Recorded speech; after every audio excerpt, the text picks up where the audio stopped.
Getting Over It is a game that you play and then you stop playing it because you get really mad, probably.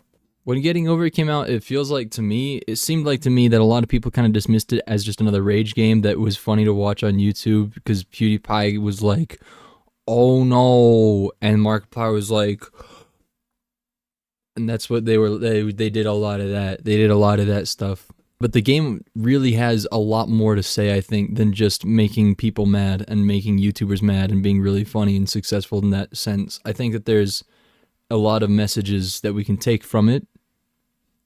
And I'm Mr. Positivity. That's me. There's two main messages that I get in Getting Over It that I see when I play the game.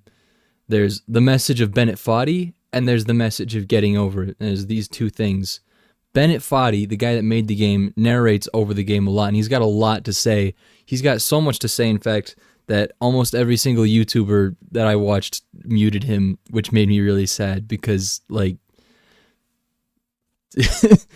but he made this game so that he could talk to people and be like, hey, you guys, I think this. And they were like, shut up. I just want to play Hammer game and get pissed off and make money, billions of views. Billions of views. But if you actually play the game and you listen to what he's talking about, there's a lot of interesting things that he says. He starts out the game, he pretty much says, hey, this is going to be a difficult game probably. You might get really frustrated.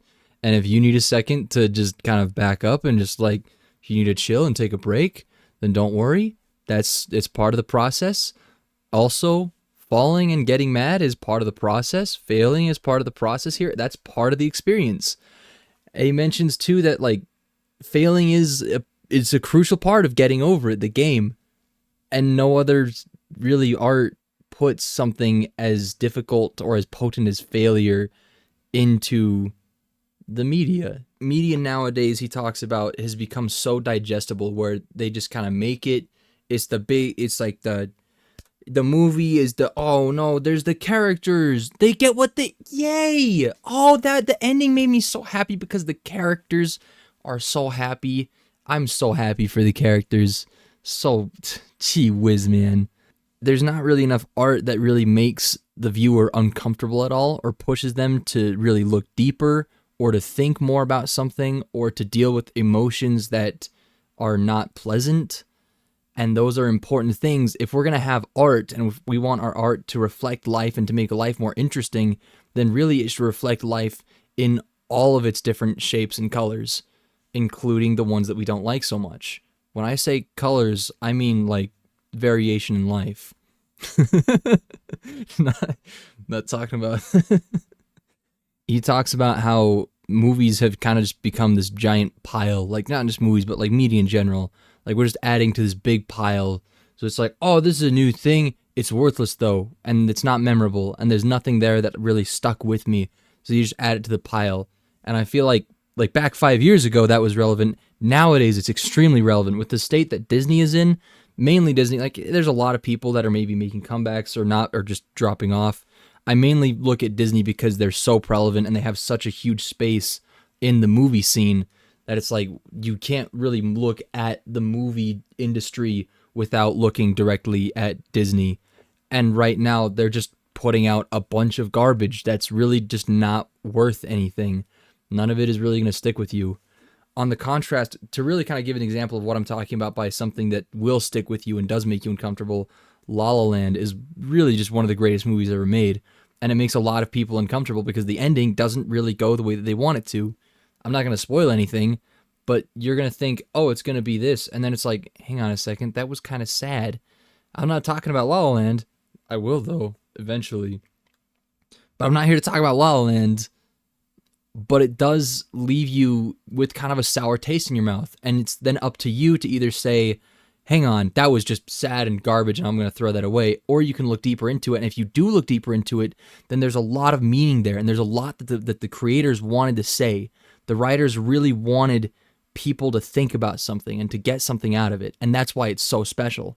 The second aspect that I'm going to talk about of the game is the getting over it part of the game. Getting over it is getting over it. Who would have thought? When the game's talking about getting over it, it doesn't mean getting over the mountain. It's getting over the fact that you have fallen. Again, we've talked about how losing progress and falling over is part of the game.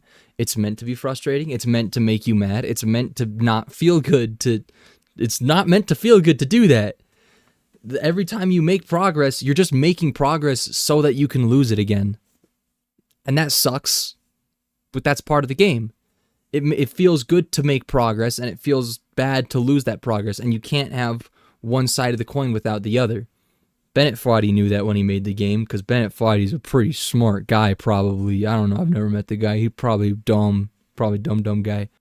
But the point of getting over it, like the most crucial points of getting over it, are that moment when you fall down. In other games, it's like the gameplay point is like, in Call of Duty, it's like you've got to shoot the guy to win. In Dark Souls, it's like you've got to dodge. That's like the gameplay point. Like, it's like the deciding thing. In getting over it, the deciding factor of success in getting over it isn't whether or not you make it up. It's whether or not you keep going. Because never in the game does it say, stop, you're done, game over, cut it out, baby, get out of here. You can keep going. And every time that you fall down is part of the game. And it's meant to be part of the game. And you're meant to be faced with that crossroad and that fork in the road where you can say, all right, I hate this. I'm done. I will walk away. Or you can keep going, even though you hate it, but you want to prove to yourself the fact that you are better than this stupid game. That this stupid game about the naked guy in the cauldron with the hammer where you go up the mountain, the British guy talks his ass off. Now, if you didn't finish getting over it, I didn't finish getting over it. I don't think it's like, you didn't finish getting over it. Well, it's because you're a baby and you suck, and because you're not going anywhere in life and you lost getting over it. That's not the point. You can still get the message of getting over it without finishing the entire game. If you do finish the entire game, awesome. I will eventually get around to it. But that aspect of everything fell, where do I go from here? That still applies to a lot of parts of your life. Recently in my life, everything was going well with a girl, and then it was like, no, it's not. Oh, shoot. And then I was at a spot with my job. I really like my job, and it was like, oh no, I might lose my job in a few days. I don't know what's going to happen here. And I was unsure about a lot of things, and I was like, dang, I just had this loss with this girl, and now I'm going to lose my job. That's awesome. That's super great. And then I sat back, and I was like, hang on a second. That's not the end of the world. It's just a girl, and it's just a job. I'm still here. I still have a roof over my head. There's still good things. Besides that, besides the whole, like, look on the bright side, it's where am I going to go from here? Okay, if I do lose my job, there are still places that I can go, and you can still keep climbing up that mountain. It's not like the game is over. The game isn't over. Because you still gotta get over it. Ba-dum-bum. Moral of the story is that game changed my life, and it's kind of a cool philosophy thing, and I think that everybody should at least try to play getting over it. I think that everybody should try and put themselves in more uncomfortable situations. I think that we should have more uncomfortable art in the world that really kind of pushes us and makes us think, what is this trying to say to me? What can I get out of this? And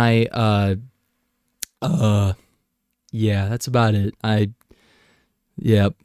Taunting you, resetting and delaying you, players played stoically. Now everyone's turned off by that. They want to burn through it quickly, a quick fix for the fickle, some tricks for the clicks of the feckless. But that's not you, you're an acrobat. You could swallow a baseball bat. That was a good rhyme, Bennett. Good baseball bat rhyme.